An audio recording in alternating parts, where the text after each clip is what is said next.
Hello दोस्तों, मैं आपका होस्ट तरलोचन सिंह और आप मुझे सुन रहे हैं लिसन डीप नॉइज़ पर। इस प्रवृत्ति को उत्तेजना सामाजिक स्थिति से मिलती है। अगर कोई व्यक्ति अपने आप को और दूसरे लोगों से अधिक कुशल या फिर महत्वपूर्ण समझने लगे तो उसे आत्म गौरव का अनुभव होने लगता है। अपने विचारों या फिर अपने व्यवहार का प्रभुत्व देखकर उसे संतुष्टि मिलती है।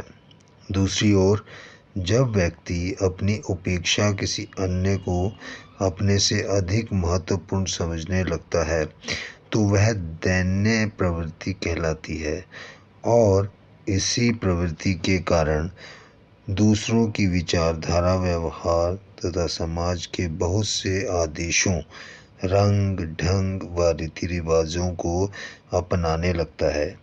यह एक बात महत्वपूर्ण है कि वैवाहिक जीवन में सुख और शांति किसी एक की अच्छाई तथा गुण पर डिपेंड नहीं हो सकती, उनके परस्पर संबंधों पर निर्भर करती है।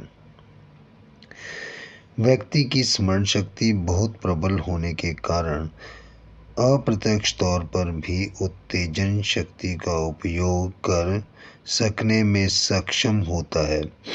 जैसे कोई बच्चा मार खाने से ही नहीं अपितु मार की धमकी या फिर उसके ध्यान मात्र से भी भय खाने लगता है। बच्चों में सम्मान को पाने की इच्छा स्वाभाविक होती है, मगर उन्हें पढ़ते समय उनके किसी भी साथी के सामने अपमानित किया जाए तो वे पढ़ाई से भी मुंह मोड़ सकते हैं। यहाँ एक और बात समझने लायक है। समस्याओं की जड़ प्रतिकूलताओं को स्वीकार करने के लिए आनाकानी करने वाला मन होता है। क्रिया को अधिक सुगम तथा सफल बनाने को सीखना कहते हैं। यहाँ व्यक्ति शिक्षा द्वारा यह सीखता है कि किस प्रकार अपनी क्रिया को वातावरण अनुकूल बनाए ताकि परिश्रम कम करके सफलता अधिक अर्जित की जा सके। मनुष्य तीव्र बुद्धि का प्राणी होने के कारण कुछ भी सीखने में क्रिया के साथ साथ बुद्धि का भी प्रयोग करता है और उसके कारण वह सीखने में सफल भी रहता है। कॉलर मनोवैज्ञानिक का कहना है कि व्यक्ति जिस स्थिति को समझने में असमर्थ है उसे सीखने में भी असमर्थ रहता है।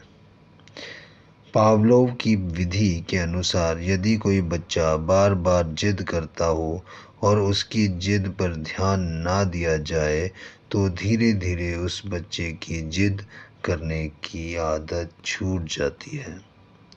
मनुष्य के लिए किसी भी क्रिया को सीखने के लिए दृढ़ इच्छा और उत्साह अति आवश्यक है। किसी विषय में प्रोत्साहित होकर सीखने वाले व्यक्ति मंद गति से सीखते हैं, मगर ज्ञान प्राप्त होने पर उस विषय में निपुण हो जाते हैं तथा उनकी सीखने की गति भी तेज हो जाती है। व्यक्ति के जीवन में अनेक प्रकार के अनुभव होते हैं और यह अनुभव उसके मन पर अपना प्रभाव अंकित कर जाते हैं और उन्हें ही हम संस्कार कहते हैं। एक अन्य बात स्मरण शक्ति से जुड़ी हुई, जिन विषयों को बच्चे अच्छी तरह समझकर याद करते हैं उन्हें वे बहुत धीरे धीरे भूल पाते हैं, बजाय साधारण तौर पर याद किए विषयों के। किसी भी शिक्षा प्रणाली में भय का होना हानिकारक है। इससे बच्चे की जो मेमोरी है उस पर नेगेटिव असर पड़ता है और वह स्लो हो जाती है। यहाँ एक बात बताने लायक ज़रूर है कि मनोवैज्ञानिकों का मत है कि अगर मेमोरी लॉस होती है या कम होती है तो उसे पुनः प्राप्त नहीं किया जा सकता। वहीं दूसरी ओर अन्य का मत है कि मेमोरी को दोबारा हासिल किया जा सकता है, मगर उसके लिए व्यक्ति को या फिर जिनकी मेमोरी लॉस हो रही है उन्हें कुछ ना कुछ याद करते रहना चाहिए, चाहे वह आपके मतलब का है या फिर नहीं।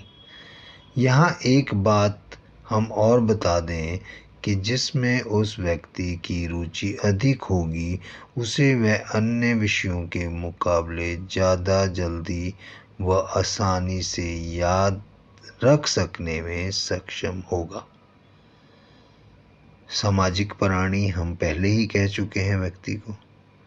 कुछ कुरीतियां हैं जिसका हमने विश्लेषण किया है। आपको कितना समझ में आया हमें ज़रूर लिखें कमेंट में, और आपके कमेंट का हमें इंतज़ार रहेगा। आपको यह एपिसोड कैसा लगा यह हमें ज़रूर लिखिएगा, वरना आप लाइक करें, सब्सक्राइब करें और शेयर करें अगर आपको यह एपिसोड वाकई में पसंद आया है। हमें प्रोत्साहन मिलेगा, हम और बहुत अच्छे विषयों पर आपके लिए एपिसोड बनाने की पूरी कोशिश करेंगे। इसी के साथ मुझे दें इजाज़त। धन्यवाद दोस्तों।